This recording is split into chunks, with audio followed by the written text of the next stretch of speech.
alamin, wassalatu wassalamu ala asyrofil anbiya'i wal mursalin, wala haula wala quwwata illa billahil aliyyil azim. Yang saya hormati Ibu Kepala Sekolah UPTD SDN Sembilangan beserta rekan-rekan guru yang saya banggakan, di mana pada pagi hari ini kita akan bertatap muka dalam rangka diseminasi budaya positif di sekolah UPTD SDN Sembilangan.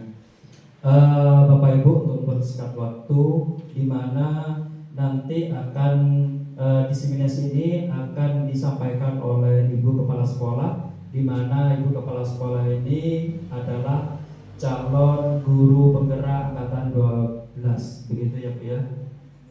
Oh, angkatan 11, mohon maaf.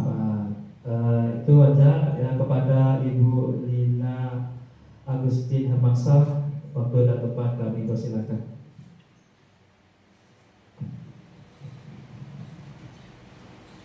Assalamualaikum warahmatullahi wabarakatuh.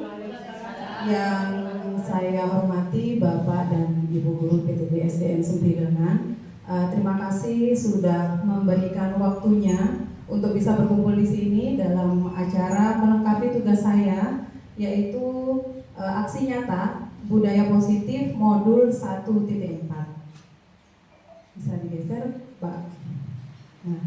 Sebelum saya masuk pada materi, mungkin Bapak dan Ibu di sini bertanya apa itu desiminasi, kan seperti itu, gitu. Jadi desiminasi di sini maksudnya adalah pemaparan kepada pihak lain tentang adanya budaya-budaya positif yang ada di sekolah, seperti itu. Sebelum masuk pada materi juga, bisa saya tanya, kalau kita melihat tentang judulnya yaitu budaya positif, menurut Bapak dan Ibu, apa yang dimaksud dengan budaya positif? Ya, budaya positif yang saya pahami itu adalah nilai-nilai atau kebiasaan atau karakter yang mempengaruhi di lingkungan sekolah, itu mempengaruhi hal yang positif gitu. Ya, ada, sangat tepat sekali jawabannya. Mungkin ada jawaban yang lain, pengertian dari budaya positif?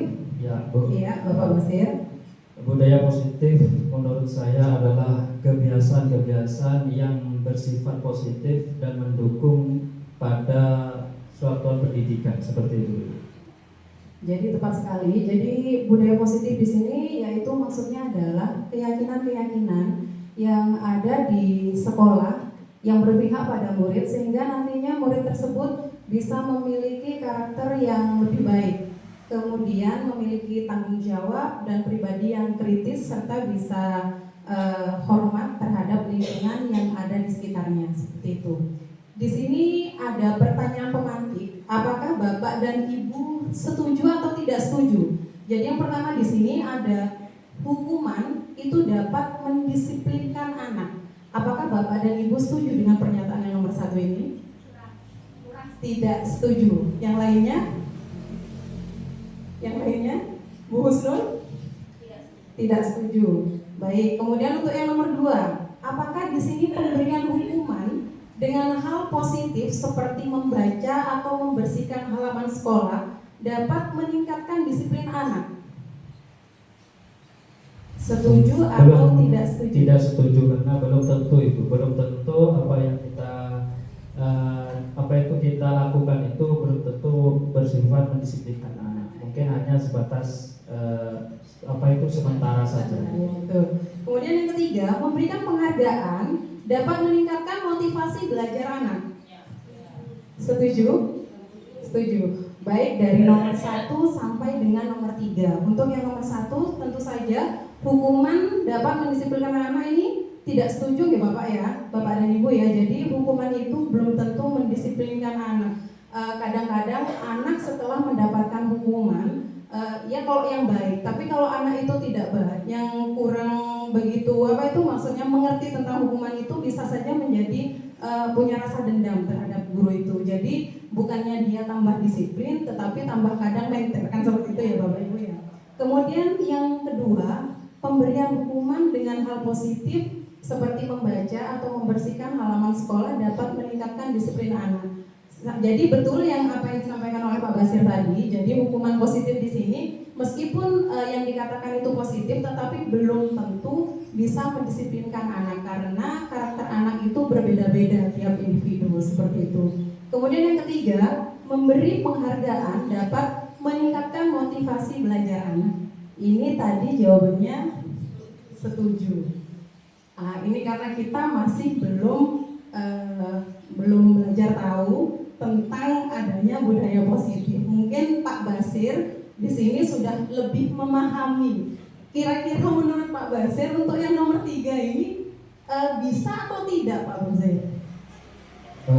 Terima kasih Bu. Terkait pemberian penghargaan. Penghargaan itu biasanya bisa berdampak positif juga dan bisa berdampak negatif menurut dua segi pandang tersebut. Tetapi biasanya kalau anak yang sering diberikan penghargaan ini biasanya mengerjakan sesuatu itu pasti ingin mendapatkan imbalan. Nah, contohnya anak itu rajin karena ada sesuatu yang ingin diraih. Contoh dia ingin mendapatkan bintang 5 mungkin seperti itu. Mungkin pengen hadiah. Nah, jadi belum tentu atau kalau seumpamanya anak itu tidak mendapatkan bintang atau hadiah, bagaimana?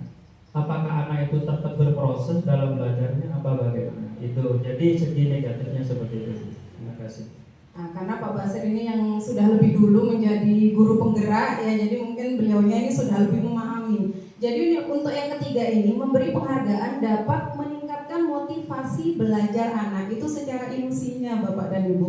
Mungkin Bapak dan Ibu di sini merasa sama, saya juga seperti itu. Sebelum masuk di CGP ini saya beranggapan bahwa setiap pemberian penghargaan itu dapat meningkatkan motivasi belajar anak. Tetapi ternyata itu kurang tepat.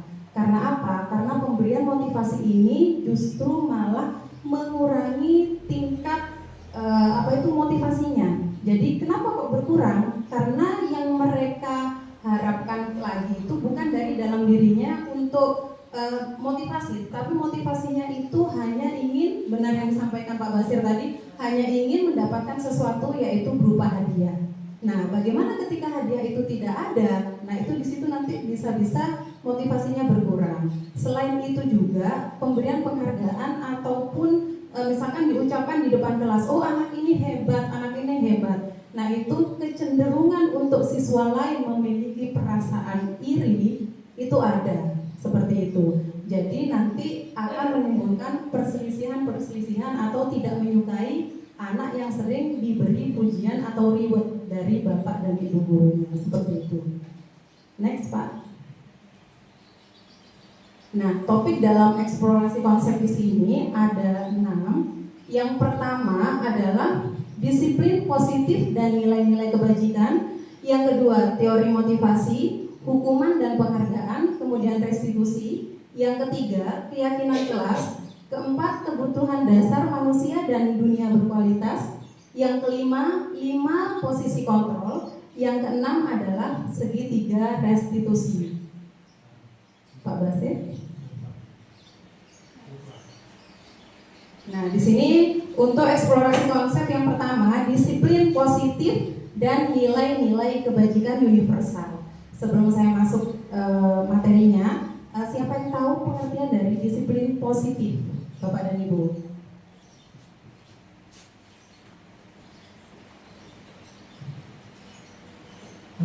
Terima kasih. Menurut saya disiplin positif itu adalah kegiatan atau apa yang telah dimiliki anak yang menurut saya itu sudah bagus, bisa menjadi teladan untuk teman-temannya untuk meniru sikap-sikap yang bagus seperti itu. Ada jawaban yang lain mungkin ditambahkan?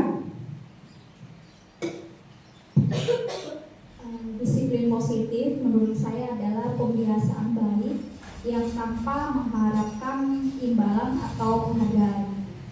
Betul, jadi jawaban dari dua ibu guru ini sudah sangat tepat. Jadi kalau digabungkan itu sudah sangat bagus sekali jawabannya. Jadi untuk disiplin positif di sini adalah Perilaku disiplin yang motivasinya itu datang dari dalam diri sendiri, dan intrinsiknya anak itu sendiri. Jadi dia itu melakukan disiplin positif bukan karena imbalan ataupun harapan dari orang lain, tetapi motivasinya muncul dari dalam dirinya sendiri.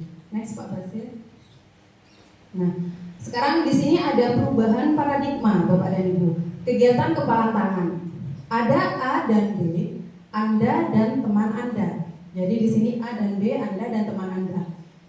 Sobat kelas cari kertas kecil, tuliskan benda atau sesuatu yang sangat berharga untuk Anda. Letakkan di salah satu tangan Anda dan genggam benda atau sesuatu tersebut dengan segala daya. Buatlah sebuah kepalan, kemudian teman Anda yang B akan mencoba dengan sekuat tenaga. Dengan berbagai cara untuk meminta Anda memberikan benda tersebut. B bisa membujuk, mengancam, menghardik, merayu, menyuap, apa saja agar dapat membuka kepalan tangan Anda. Untuk instruksi ini saya minta Bu Husnul dan Bu Ida. Nah, silakan maju. Nah, di sini silakan Bu Husnul dan Bu Ida tuliskan benda apa saja yang susah untuk dirayu. Maksudnya sayang kalau dikasihkan sama yang lain gitu. Silakan ditulis. Biasanya apa Bapak dan Ibu? Yang paling berharga, emas, apalagi uang, cincin apa? Oh, cincin kawin. Yang berharga menurut saya. Iya, berharga menurut Bu Husnul dan berharga menurut Bu Ida. Oh gitu. Iya, betul. Benda hidup. Ya, menurut Bu Husnul. Apa saja menurut Bu Husnul yang berharga. Nah, di sini sekarang Bu Mulan sama Bu Nur silakan maju. Bu Husnul berdiri di sebelah sini.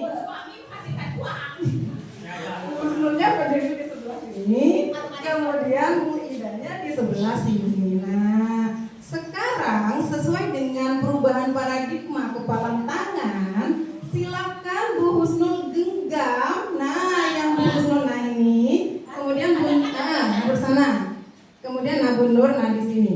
Nah, kemudian silahkan. Nah, Bu Wulan dan Bu Nur ini sebagai pelakunya ya, silahkan boleh dirayu, boleh dihardik atau bagaimanapun caranya supaya Bu Husnul ini bisa memberikan apa yang menjadi kesukaannya. Nah, Bu Ida juga bisa memberikan gitu. Silakan berbagai macam cara. Saya beri waktu 1 menit saja untuk bisa membujuk kedua orang ini, guru ini, agar mau melepaskan apa yang ada di genggamannya. Ya, silakan. Ayo.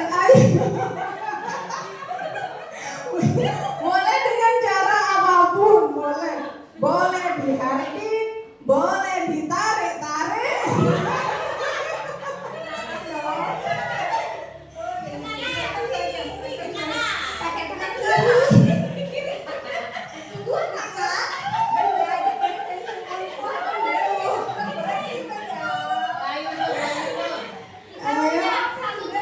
Satu menit saja. Pak Arif silakan dihitung. Ada ya, sudah 1 menit apa belum Arif ya? Ibu-ibu berdua ini.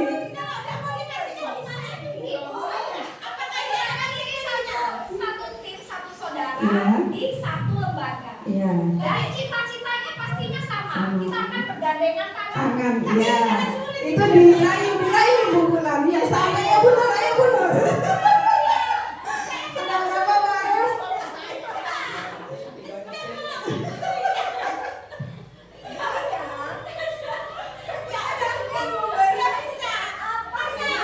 Sesuatu yang berharga.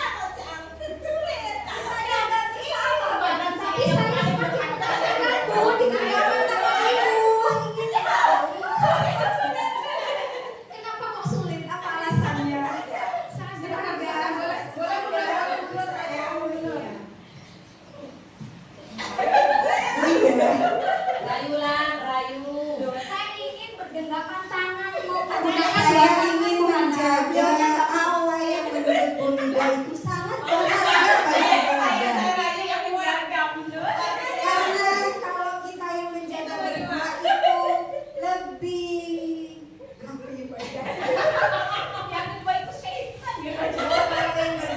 setan. Kalau kita menjaga bersama-sama, insya Allah nanti hasilnya akan lebih baik. Ya. Kalau berdua itu semakin kuat, Bu Ida. Kita berpegangan tangan, Bu Ida. Bu Ida. Ini dibujuk nggak mau, diraih juga nggak mau, apa nanti diancam. Kalau pakai kekerasan sih nggak bisa ini. Prinsip itu bagus, nggak bisa. Jadi salah. Tidak pindah goyang. Mohon solusinya. Ada rasa ini.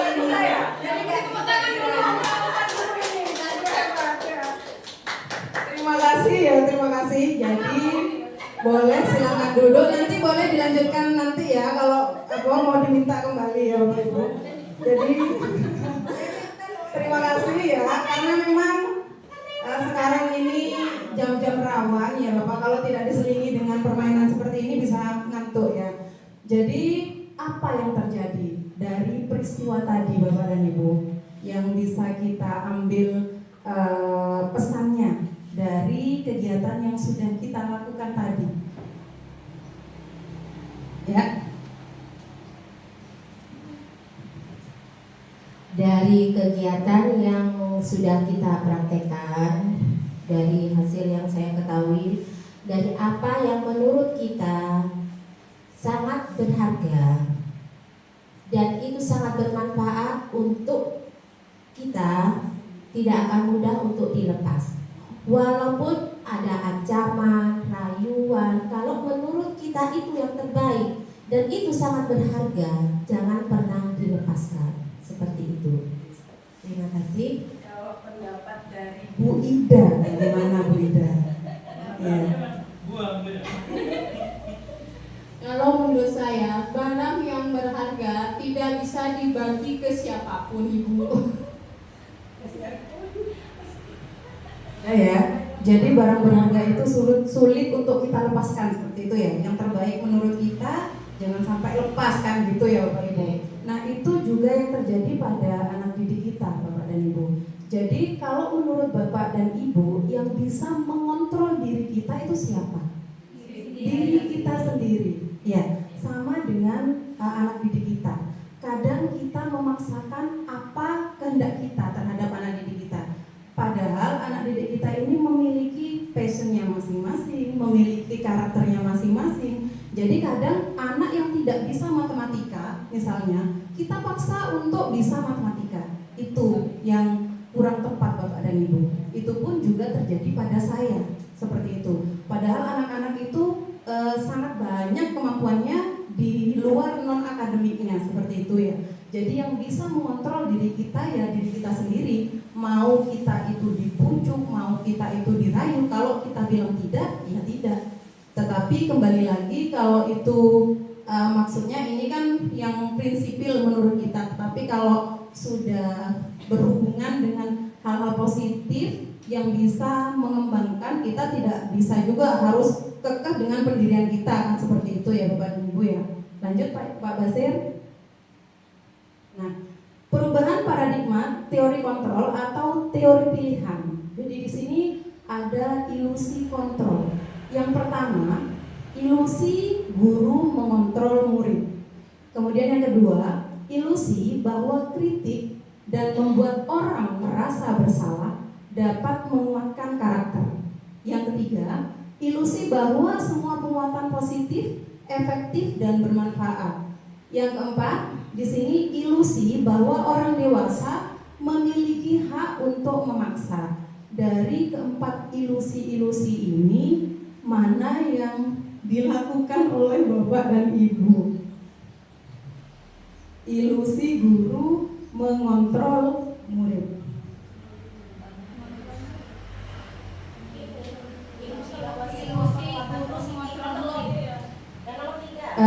Yang pernah dilakukan sama Bu Husnul yang mana? Yang nomor 3, ilusi bahwa semua penguatan positif, efektif dan bermanfaat. Padahal itu hanya ilusi ya Bu ya. Jadi sebenarnya tidak seperti itu. Seperti yang saya katakan tadi bahwa pemberian penguatan positif itu tidak benar-benar efektif jika anak itu tidak memiliki motivasi dari dalam dirinya sendiri. Jadi dari motivasi intrinsik. Kalau motivasi ekstrinsik itu bisa karena pemberian hadiah atau karena orang lain, seperti itu. Jadi Bapak dan Ibu paling sering melakukan yang mana? Kalau Bu Wulan, poin pertama, ilusi guru mengontrol muridnya. Sama saya juga seperti itu. Jadi di sini kita berpendapat bahwa guru itu yang mengontrol murid. Padahal pada kenyataannya tidak seperti itu ya Bapak dan Ibu ya. Itu salah semua. bukan salah, tetapi karena kita kurang belajar saja seperti itu Bapak dan Ibu. Lanjut Pak Basir. Nah di sini perubahan paradigma, stimulus respon atau teori kontrol, teori pilihan. Siapa sesungguhnya yang memiliki kontrol? Di sini ada stimulus respon. Yang pertama, kita mencoba mengubah orang agar berpandangan sama dengan kita. Ini stimulus responnya. Tetapi teori kontrol atau pilihannya di sini kita berusaha memahami pandangan orang lain tentang dunia. Seperti itu. Jadi stimulus respon ini kita mencoba mengubah orang agar berpandangan sama dengan kita. Padahal kita sering kadang melakukan itu kepada anak-anak didik kita. Padahal yang benar itu teori kontrolnya adalah kita berusaha memahami pandangan orang lain tentang dunia. Makanya kalau sekarang di kurikulum Merdeka ada pemetaan di awal tahun ajaran baru ya Bapak Ibu ya, untuk mengetahui pandangan orang lain. Kemudian yang kedua, perilaku buruk dilihat sebagai suatu kesalahan.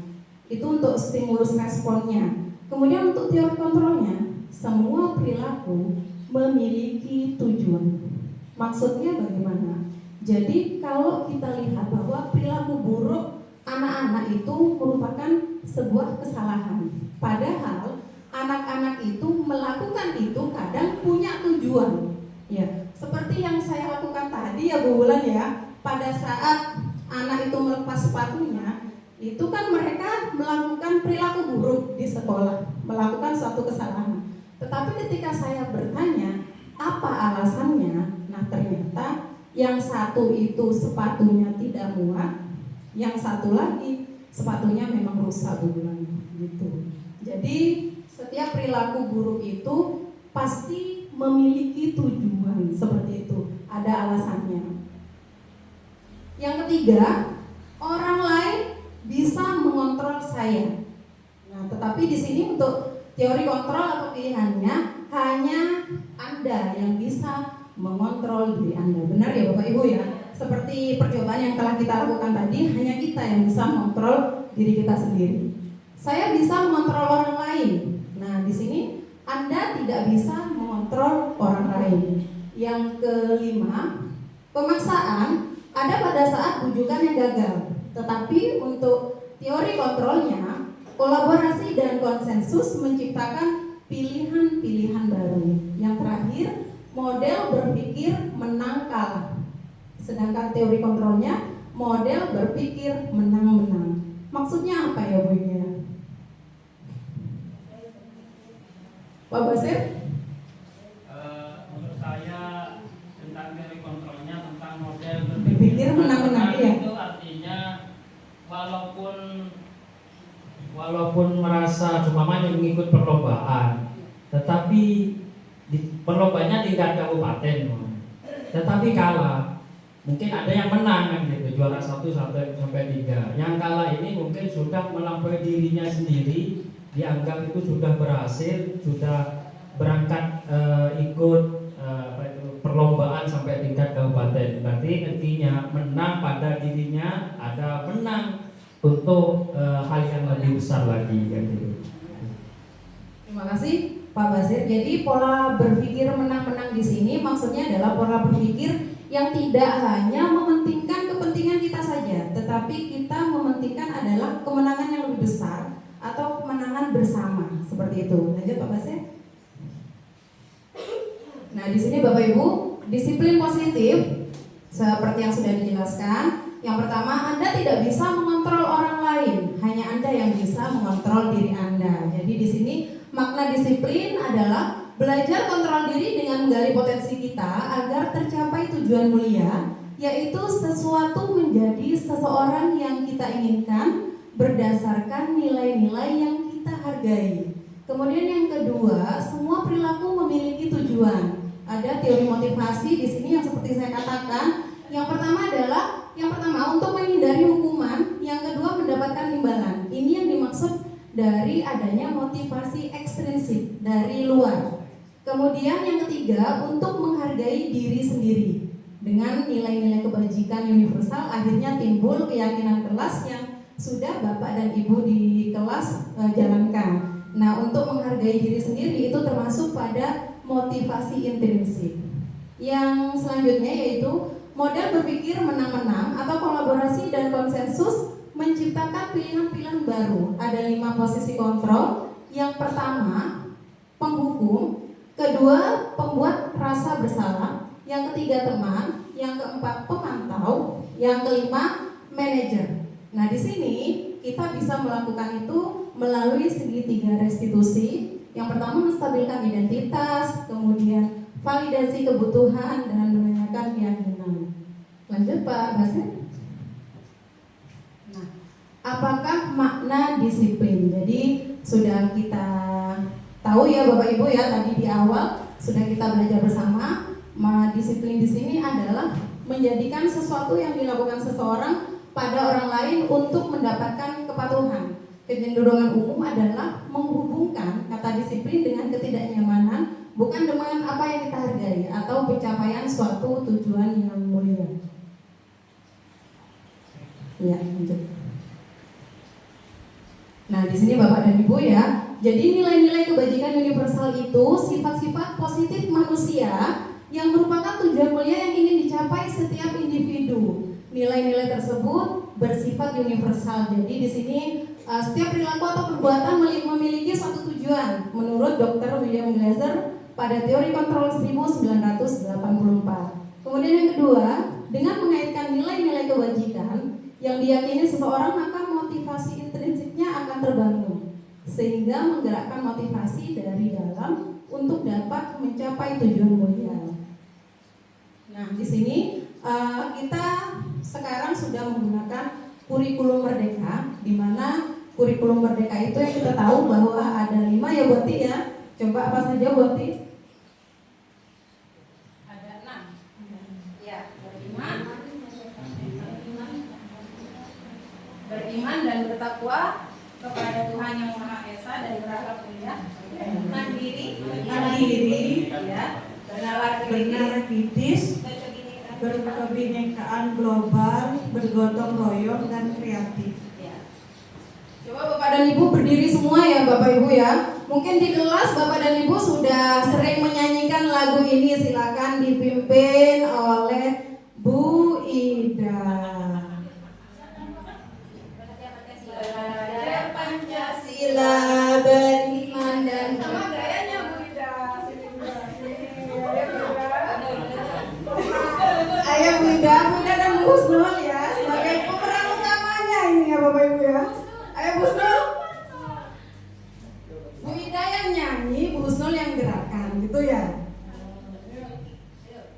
Belajar Pancasila, beriman dan bertakwa pada Tuhan yang Esa dan berakhlak mulia, berkebinekaan global, gotong royong mandiri, kreatif dan bernalar kritis. Satu lagi ya. 1, 2, 3. Belajar Pancasila, beriman dan bertakwa pada Tuhan yang Esa dan berakhlak mulia, berkebinekaan global, gotong royong mandiri, kreatif dan bernalar kritis. Terima kasih. Lanjut Pak.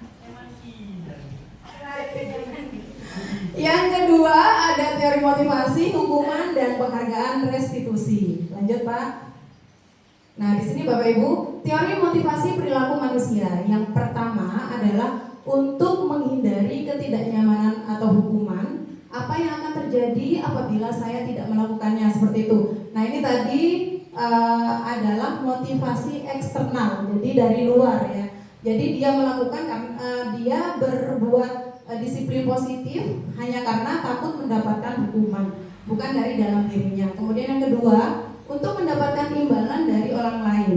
Nah, ini tadi juga termasuk motivasi eksternal. Yang ketiga, ini untuk menghargai diri sendiri. Nah, ini motivasi ini sudah termasuk motivasi internal. Lanjut, Pak. Nah, ini merdeka. Jadi di sini kata merdeka menurut Ki Hajar Dewantara artinya tidak hanya terlepas dari perintah, akan tetapi juga cakap buat memerintah diri sendiri. Ki Hajar Dewantara, Pemikiran, Konsepsi, Keteladanan, Sikap Merdeka, cetakan kelima tahun 2013. Nah, dihukum oleh penghargaan. Seperti ini Bapak dan Ibu, penghukuman penghargaan berlaku sama dengan hukuman dalam arti meminta atau membujuk seseorang melakukan sesuatu untuk memenuhi suatu tujuan tertentu. Jadi di sini ada pengaruh jangka pendek dan jangka panjang. Penghargaan menghukum, penghargaan mengurangi ketepatan, penghargaan tidak efektif. Yang terakhir adalah penghargaan merusak hubungan. Seperti yang saya katakan tadi, merusak hubungan di sini maksudnya adalah ketika si A dipuji di depan kelas berkali-kali atau berulang-ulang, itu bisa menimbulkan rasa iri pada siswa yang lain yang belum pernah mendapatkan pujian, seperti itu. Lanjut, Pak. Nah, di sini, hukuman itu tadi bisa menurunkan kualitas. Jadi dihukum oleh penghargaan. Maksudnya dengan kita memberikan reward atau penghargaan itu bukan malah terkadang itu bukan menambah motivasi, tetapi bisa menurunkan kualitas.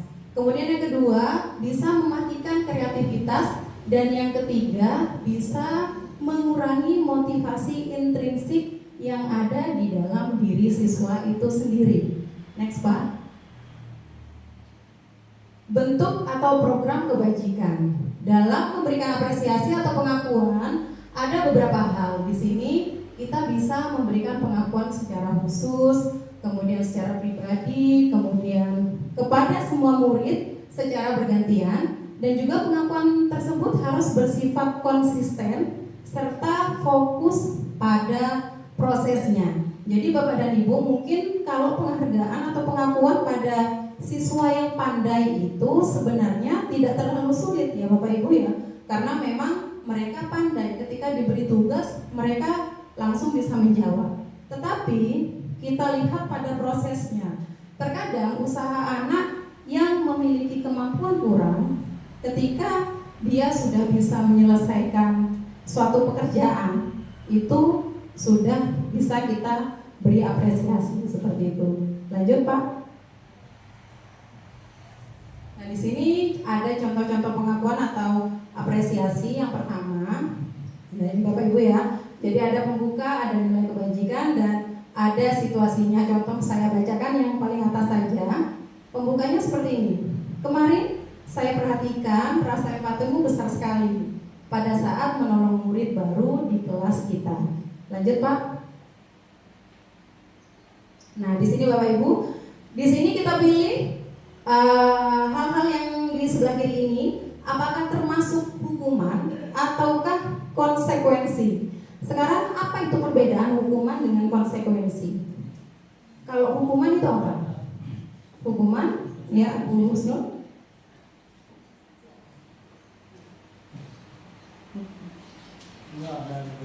Kalau menurut saya hukuman itu hal yang diterima oleh seseorang karena perbuatan yang salah, tetapi itu hukuman bukan dari kehendaknya. Itu yang membuat peraturan, misalnya guru menghukum seperti itu. Kalau konsekuensi itu dari diri sendiri, itu sudah mengerti. Kalau misalnya kita tidur terlalu malam, konsekuensinya besoknya bangun kesiangan, seperti itu menurut saya. Jadi konsekuensi itu dari dalam diri sendiri.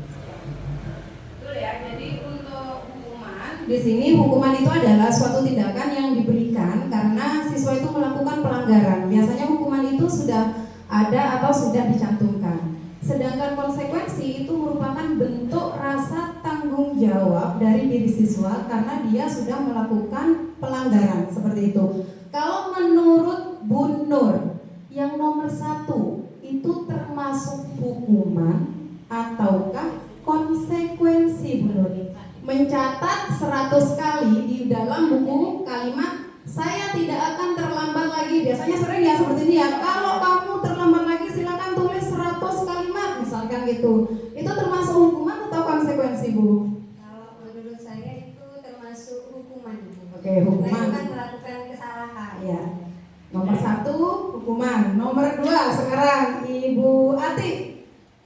Kelihatan Bu Ati? Kelihatan Bu Ati? Karena sudah siang ya Bu Ati ya. Ya.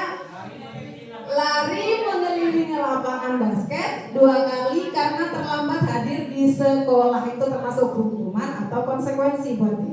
Itu hukuman. Hukuman. Yang ketiga Bu Hana, murid diminta untuk push up 15 kali karena tidak menggunakan masker ke sekolah, termasuk hukuman atau konsekuensi Bu Hana? Masuk hukuman itu. Hukuman. Yang selanjutnya menggantikan kertas tugas teman yang telah dicoret-coret. Bu Wulan, termasuk hukuman atau konsekuensi?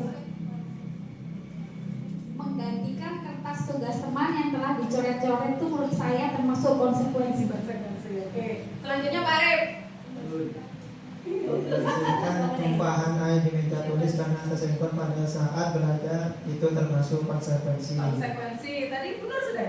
Ya. Harusnya belum Bu.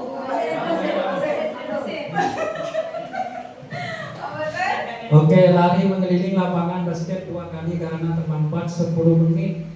Ya, untuk pembelajaran prajuka, aduh ini saya nih. Itu konsekuensi. Konsekuensi. Sekarang silakan Pak Basir di next jawabannya teman-teman benar atau tidak Pak Basir? Ya, tadi benar ya? Yang terakhir? Oh, konsekuensi ya tadi Pak Basir ya, betul ya. Tepuk tangan untuk guru-guru SD 9. Lanjut Pak Basir.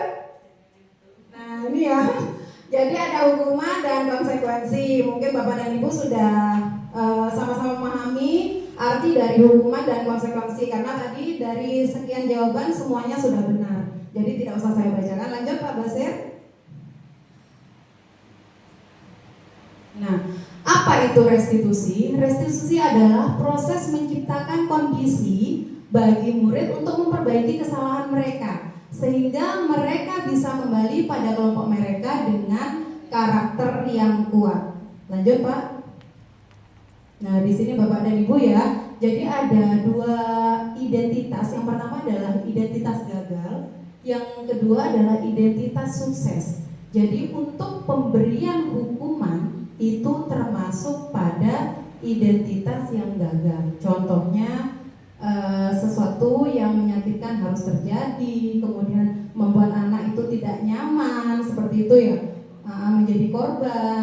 Murid akan tersakiti dengan adanya hukuman tersebut. Tetapi di sini ada identitas sukses di sini ada 2. Yang pertama ada pemberian konsekuensi dan yang kedua adalah restitusi. Oke, lanjut Pak.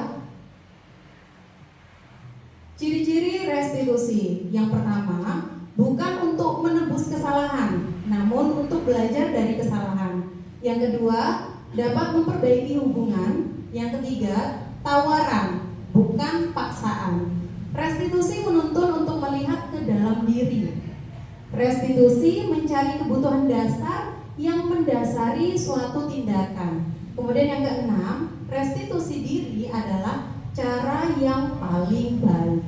Yang ketujuh, fokus pada karakter, bukan tindakannya. Yang kedelapan, fokus pada solusi. Yang terakhir adalah bisa mengembalikan murid yang berbuat salah pada kelompoknya. Lanjut Pak Basir. Eksplorasi konsep pembelajaran yang ketiga yaitu tentang keyakinan kelas. Lanjut. Nah, mengapa tidak peraturan saja? Mengapa harus keyakinan kelas? Menurut Bapak dan Ibu, mengapa kita perlu membuat keyakinan kelas? Setelah kita memahami, mengapa kita perlu membuat keyakinan kelas daripada pemberian peraturan. Kalau peraturan ini kan biasanya sifatnya lebih pada hukuman ya Pak Pasir ya.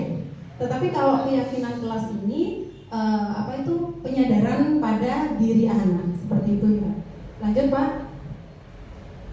Nah di sini ada budaya positif. Jadi yang dulunya kita membuat peraturan-peraturan sekarang diubah menjadi pembuatan keyakinan kelas, sehingga dari keyakinan kelas itu terciptalah lingkungan yang positif. Dari lingkungan positif yang awalnya per kelas, akhirnya nanti bisa menjadi budaya positif di sekolah. Lanjut Pak. Nah di sini Bapak dan Ibu ya contoh-contoh dari keyakinan kelas. Mungkin bisa disebutkan Bu Wulan, kesepakatan kelas atau keyakinan kelas yang ada di kelas Bu Wulan itu apa saja Bu Wulan? Datang kelas tepat waktu, terus melaksanakan piket sesuai jadwal piket, kemudian apa ya, lupa banyak Bu. Contohnya yang pertama Bu, tadi datang tepat waktu. Kalau dulu mungkin kata-katanya seperti ini, tidak datang terlambat ke sekolah, mungkin seperti itu ya. Nah itu kan negatif. Jadi untuk menciptakan motivasi diri pada anak, kita ubah menjadi yang positif dengan kalimat datang tepat waktu, mengucapkan salam, misalnya seperti itu. Lanjut Pak. Nah di sini Bapak dan Ibu, kegiatan pendalaman keyakinan kelas tabel T dan Y. Ada hormat, bekerja, diterima dan dimiliki. Jadi hormat di sini kita terdengar, terlihat, kemudian berperilaku. Sama ya Bapak dan Ibu. Lanjut Pak. Nah kegiatan pendalaman keyakinan kelas. Jadi hormat di sini terdengar. Terdengar di sini satu orang berbicara, misalnya yuk saya bantu, misalnya seperti itu. Jadi kita mendengarkan satu orang yang berbicara. Kemudian terlihat, biasanya terlihat ini dari rasa berempati terhadap orang lain. Kemudian perilakunya bagaimana? Misalnya kita bisa berperilaku seperti tersenyum dengan ramah, seperti itu. Kemudian hormat di sini tampak seperti datang tepat waktu. Sedangkan kalau tidak tampak di sini sering hadir terlambat. Nah, yang bekerja di sini tampak seperti tekun bekerja dan menyimak guru. Yang tidak tampak seperti tidak mendengarkan guru dan acuh tak acuh. Lanjut Pak. Nah, di sini Bapak dan Ibu, karena di sini ada keyakinan kelas, di sini untuk yang nomor 1, selalu kembalikan buku ke tempatnya. Di sini termasuk pada nilai kebajikan yang seperti apa, Bapak dan Ibu? Tertib, disiplin. Oke. Nomor 1, selalu kembalikan buku ke tempatnya. Selalu kembalikan buku ke tempatnya. Masuk apa itu? Keyakinan kelas. Yang apa maksudnya apa? Perhatian atau? Oh, selalu kembalikan buku ke tempatnya itu selain disiplin, yang kerapian juga itu. Disiplin mengembalikan pada tempatnya masing-masing. Yang nomor 2, Bu Hana. Bu Hana. Dilarang mengganggu orang lain, berarti termasuk keyakinan kelas itu yang apa? Apa menghargai atau menghormati misalkan? Ya, menghargai. Menghargai, menyayangi. Oke. Bu Husnul. Sesama teman. Nomor 2 berarti menyayangi sesama teman. Bu Husnul, yang ketiga? Hadir di sekolah 15 menit sebelum pembelajaran dimulai. Itu menurut saya disiplin. Disiplin. Oke, langsung dikasihkan ke Bu Nur. Dilarang melakukan kekerasan. Bu Nur.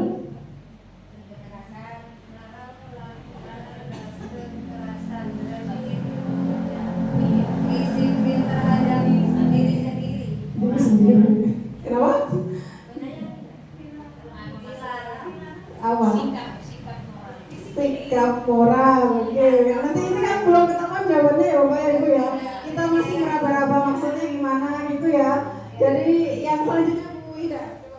Dilarang menggunakan narkoba.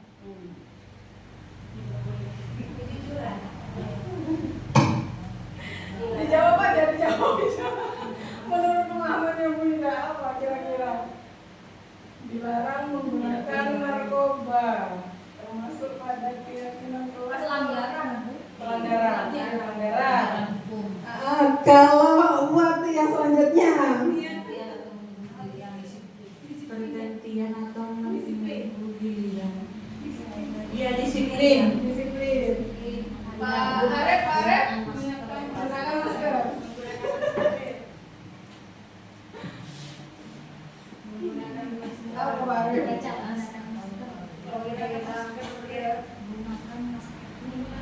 Gunakan masker.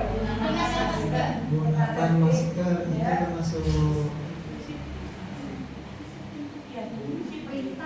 ketaatan saat pakai Peraturan, kepatuhan, ketaatan. Pulang yang terakhir. Jangan berlari di kelas atau koridor. Peringatan ya. Apa? Peringatan dengan kata jangan itu. atau larangan. Larangannya apa, Basir? Silakan. Jeng jeng jeng jeng. Nah ini Bapak dan Ibu ya, jadi selalu kembalikan buku ke tempatnya itu merupakan bentuk dari tanggung jawab kan seperti itu ya. Kemudian mengganggu orang lain itu dilarang mengganggu orang lain, apa keyakinannya itu untuk menghormati orang lain. Jadi kita menghindari kata dilarang, tidak boleh seperti itu untuk membuat keyakinan kelas, misalnya menghormati orang lain. Nah dengan menghormati berarti kan itu sudah mencakup semuanya ya, tidak mengganggu orang seperti itu. Hadir di sekolah 15 menit sebelum pembelajaran dimulai. Ini termasuk menghormati orang lain, ada lagi komitmen. Jadi kalau kita sudah berkomitmen dengan diri kita, maka kita sudah bisa melaksanakan disiplin tersebut. Kemudian dilarang melakukan kekerasan. Kenapa? Ya untuk keselamatan diri kita kan gitu ya. Dan menghormati orang lain, karena kalau kekerasan itu kan biasanya melibatkan orang lain sebagai korbannya. Dilarang menggunakan narkoba. Kenapa ada peraturan seperti itu? Untuk kesehatan. Kemudian bergantian atau menunggu giliran, ini sama, bersabar dan menghormati orang lain. Gunakan masker itu untuk keselamatan dan kesehatan. Jangan berlari di kelas atau koridor, itu termasuk pada keselamatan dan keamanan. Lanjut Pak. Yang keempat, kebutuhan dasar manusia dan dunia berkualitas. Lanjut. Nah di sini Bapak Ibu ya, jadi sebenarnya kebutuhan dasar manusia itu ada 5 ya untuk bertahan hidup. Kasih, sayang, dan rasa diterima. Kemudian ada penguasaan, kesenangan, dan kebebasan. Lanjut Pak. Ada 5 posisi kontrol. Lanjut Pak. Nah di sini Bapak Ibu ya, jadi posisi kontrol kita ini dalam kelas itu biasanya ada yang sebagai penghukum, ada yang sebagai pembuat orang merasa bersalah, ada yang bersifat sebagai teman, ada yang bersikap sebagai pemantau dan manajer. Mungkin Bapak bisa dicari di ini Pak, di salin YouTube-nya Pak di atas.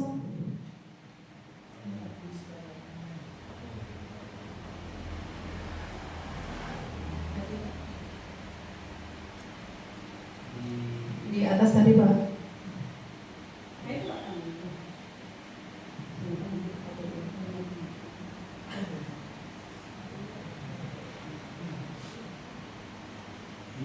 Iya. Nah, kita lihat bersama. Jadi Bapak dan Ibu di sini posisinya di mana? Sering melakukan posisi yang mana dari kelima posisi kontrol ini?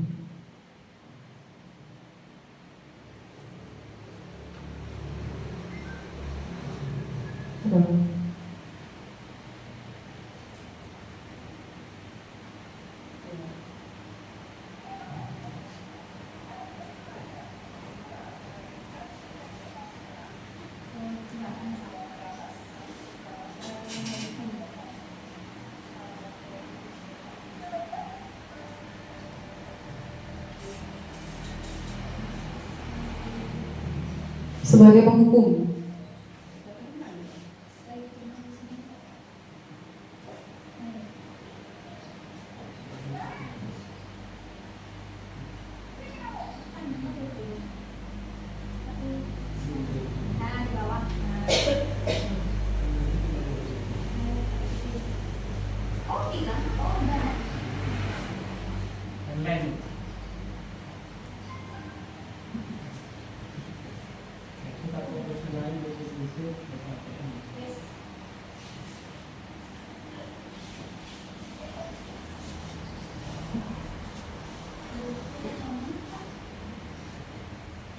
Mungkin kedengeran ya Pak.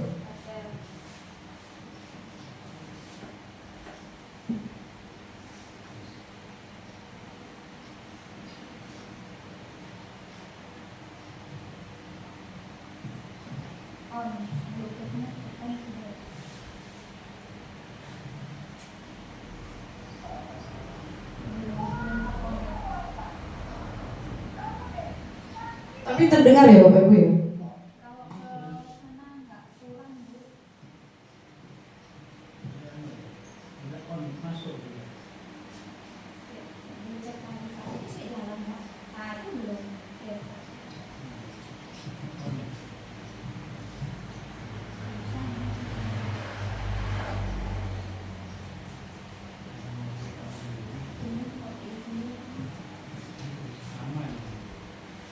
Apa langsung jalan aja Pak.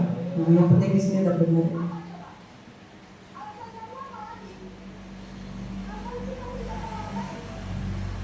Ini contoh yang menghukum.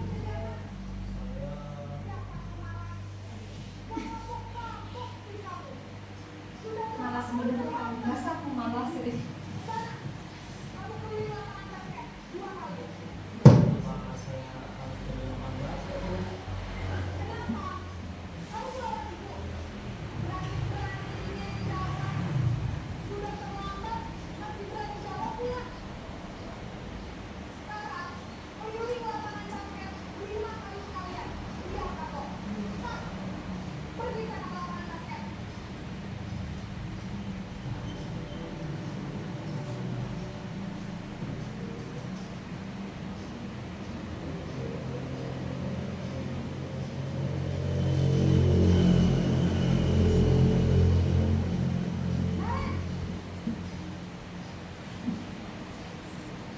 Ya Pak Arif ya.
Ya, sebagai posisi teman.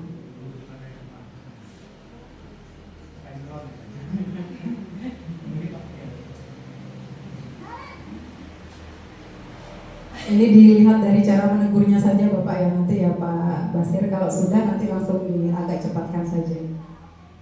Nah ini, pasti ada yang melakukan seperti ini guru ya Bapak Ibu ya.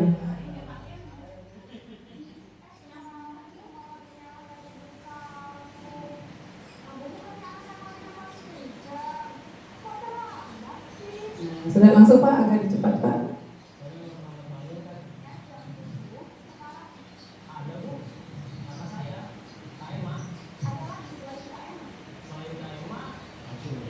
Iya. Nah, sudah Bapak Ibu ya. Jadi dari sekilas tadi Bapak Ibu, yang sering Bapak dan Ibu lakukan, posisi kontrolnya itu yang mana? Apa yang penghukum atau yang pembuat merasa bersalah, ataukah sebagai teman, kemudian atau sebagai manajer? Yang mana yang sering Bapak dan Ibu lakukan? Ya.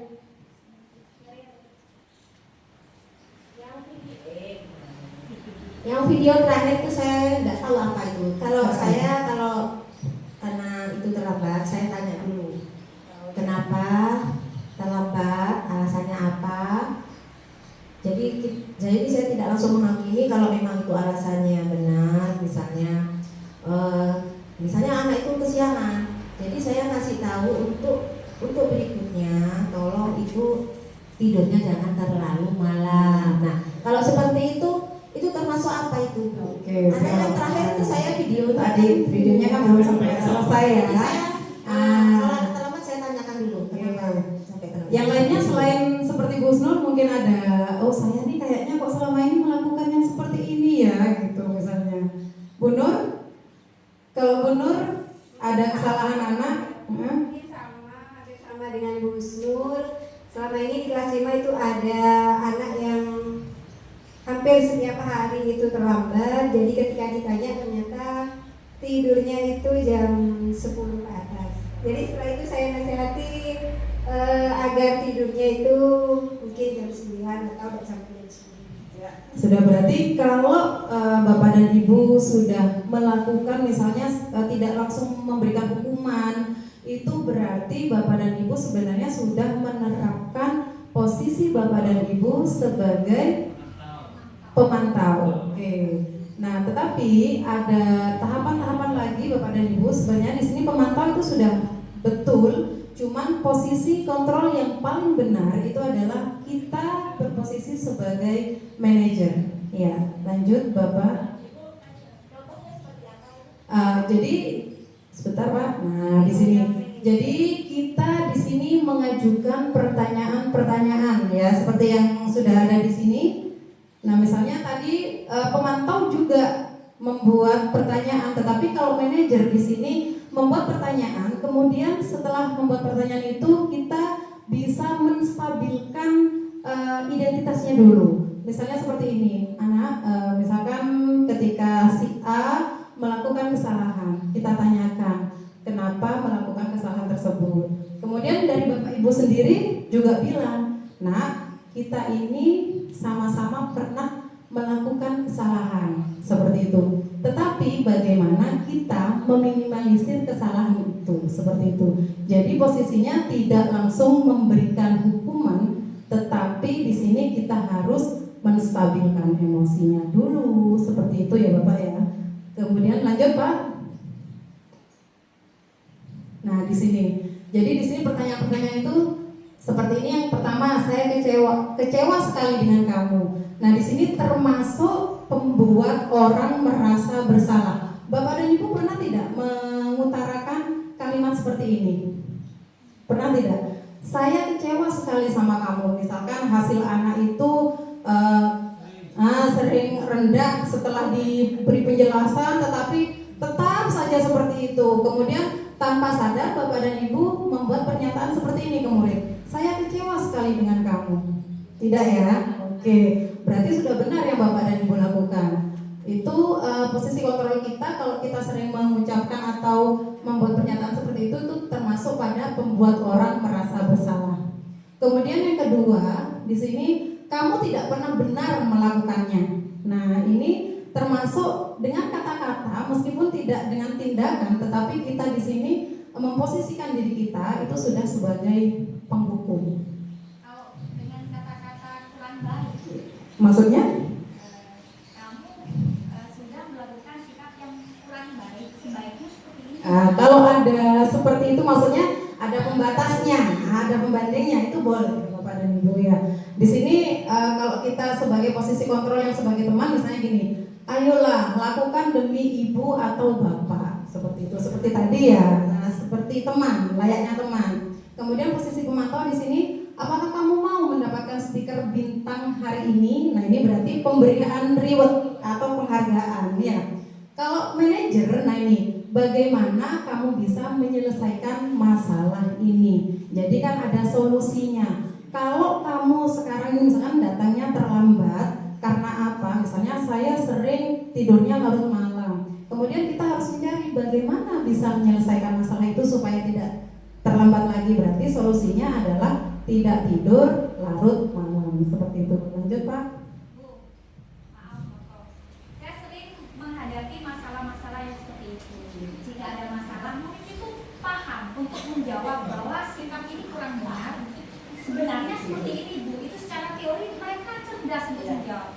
Tapi nyatanya pada kenyataan sehari-hari dia tidak melakukan apa yang dia ucapkan. Padahal sudah benar, sudah membedakan bahwa ini kurang bisa untuk melakukan. Nah, itu termasuk sebenarnya bukan termasuk Bapak dan Ibu ya, tetapi memang itu kayaknya sudah menjadi budaya ya di anak-anak kita. Anak-anak kita ini kadang kalau teorinya itu sudah di luar kepala. Oh, ini salah, ini benar. Tetapi kenapa melakukan hal itu lagi? Karena di dalam diri anak itu masih belum tertanam keyakinan. Seperti itu. Jadi motivasinya itu masih dari luar, tidak ada motivasi dari diri sendiri.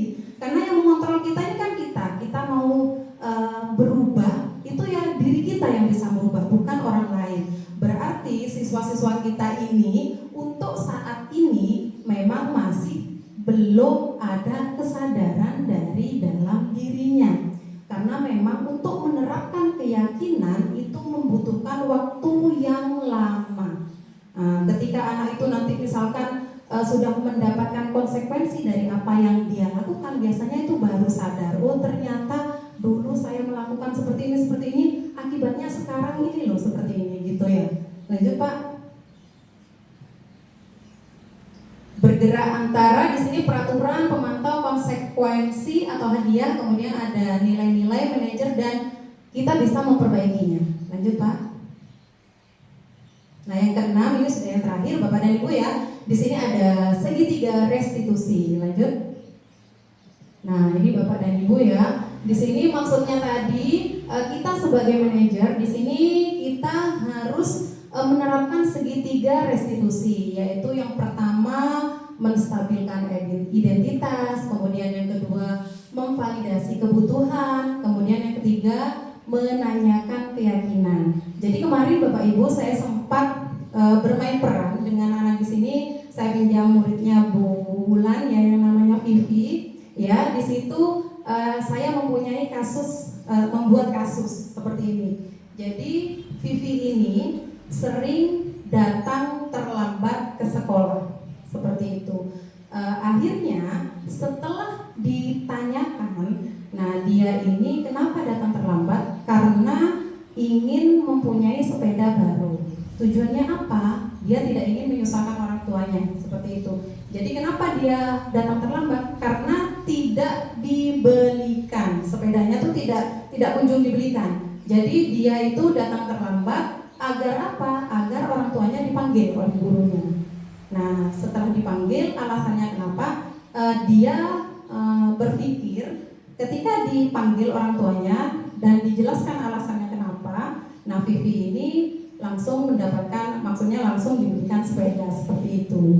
Nah menurut Bapak dan Ibu dari tadi kebutuhan dasar manusia seperti kasih sayang, kemudian kesenangan, dari cerita tadi tentang Vivi ini, kira-kira kebutuhan apa yang tidak dia dapatkan?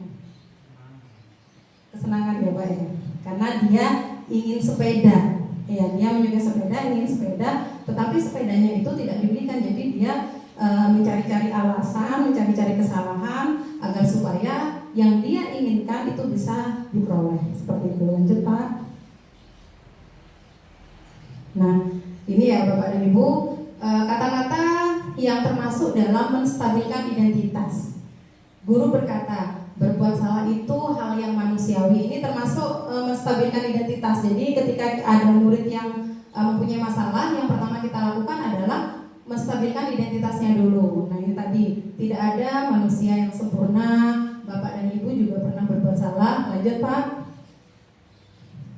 Nah kemudian yang kedua, memvalidasi kebutuhan. Seperti contohnya, kamu bisa saja kan melakukan hal yang lebih buruk, tetapi kamu tidak melakukannya kan. Nah ini termasuk validasi kebutuhan. Kemudian bisa juga dengan kata-kata, kamu pasti punya alasan mengapa kamu melakukannya. Saya yakin Bapak dan Ibu sudah sering melakukan ini ya, hanya tidak tahu ini maksudnya apa gitu ya. Kemudian lanjut Pak. Yang terakhir adalah menanyakan keyakinan. Contohnya, apa nilai yang kita percaya di kelas atau sekolah kita? Atau bisa juga nilai-nilai universal apa yang telah kita sepakati, atau kesepakatan kelas apa yang sudah kita tulis gitu ya. Lanjut Pak. Nah di sini ada ada intervensi 30 detik yang Bapak dan Ibu nanti bisa dikerjakan ya. Nah ini nanti saya berikan. Lanjut Pak. Nah untuk refleksinya, hal baru apa yang mengubah paradigma Bapak dan Ibu setelah adanya desiminasi ini? Terima kasih yang sudah menyampaikan desiminasinya terkait disiplin positif. Yang saya dapatkan dari pelatihan ini yaitu memahami berbagai 6 disiplin positif yang bisa memenuhi kebutuhan siswa di sekolah. Terima kasih. Kemudian yang nomor dua Bu Ida, perasaan apa yang muncul selama mengikuti sesi ini? Nah ini Bu Ida. Perasaannya bagaimana Bu Ida? Perasaan saya mengikuti sesi ini, sebelumnya saya kan belum begitu paham tentang makna disiplin positif. Sekarang lebih memahami dari makna disiplin positif. Semoga bisa menerapkan di kelas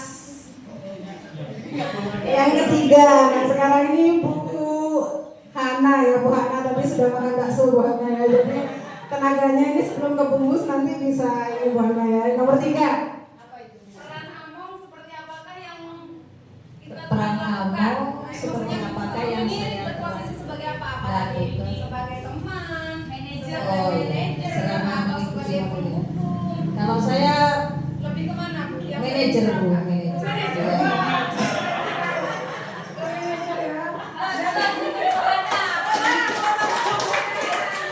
Jadi Bu Hana di sini meskipun tidak ikut CGP Pak Basir, Bu Hana ini sudah menerapkan posisinya sebagai manajer. Nah, yang terakhir Bu Nur. Saya akan menjadi manajer apa? Saya akan menjadi seorang yang seperti apakah setelah mengikuti Jadi manajer. Setelah mengikuti presentasi ini ingin menjadi manajer untuk siswa Ibu. Belajar menerapkan ya, meskipun tahapan-tahapannya masih belum sempurna dilakukan ya, tapi ya lanjut Pak. Terima kasih. Nah, baik Bapak Ibu ya, terima kasih sudah mengikuti desiminasi ini Bapak dan Ibu. Semoga apa yang saya sampaikan bisa bermanfaat kepada Bapak dan Ibu. Kurang lebihnya saya mohon maaf. Wabillahi taufiq wal hidayah. Wassalamualaikum warahmatullahi wabarakatuh.